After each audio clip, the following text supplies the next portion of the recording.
Hello' everyone, সকলোৱে Sunday বুলি কি বনালে বাৰু আজি? মই এয়া বনাব লৈছোঁ গাহৰি মাংস। আৰু মাংসখিনি আগতে বইল কৰি ল'লোঁ আৰু এইফালে কেৰাহী তেল গৰম হ'বলৈ দি আদা নহৰু পিঁয়াজ এইখিনি সকলোখিনি একেলগতে দি দিলোঁ আৰু ৰঙচুৱাকৈ ভাজি লৈছোঁ।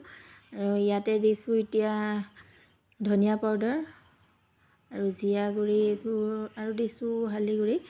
তেনেকৈ মছলাখিনি ধুনীয়াকৈ ভাজি কৰি লৈছোঁ আৰু ভজা কৰাৰ পাছতে দিছোঁ ইয়াত কাটি ৰাখিছিলোঁ বিলাহী দুটা, বিলাহী দি দিছোঁ আৰু অকণমান নিমখ দিছোঁ যাতে বিলাহীখিনি গলি যায়।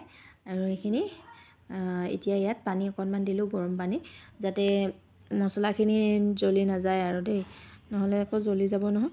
সেইকাৰণে আৰু দেখিছেনে, ঢাকোন এটা লগোৱাৰ পিছত এয়া দেখিলে বিলাহী একেবাৰে গলি গ'ল।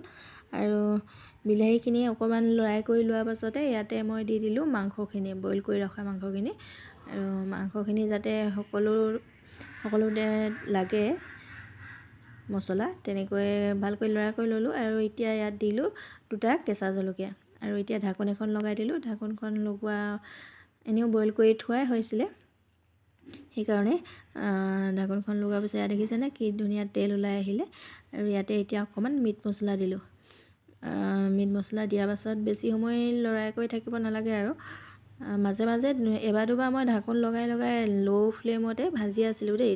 তাৰপাছতহে ইয়াত দিছোঁ মিট মছলা দিছোঁ আৰু লাষ্টত এয়া আমাৰ হ'লগৈ আৰু আজি ছানডে স্পেচিয়েল গাহৰি মাংস। আপোনালোকে কি কি খালে জনাব।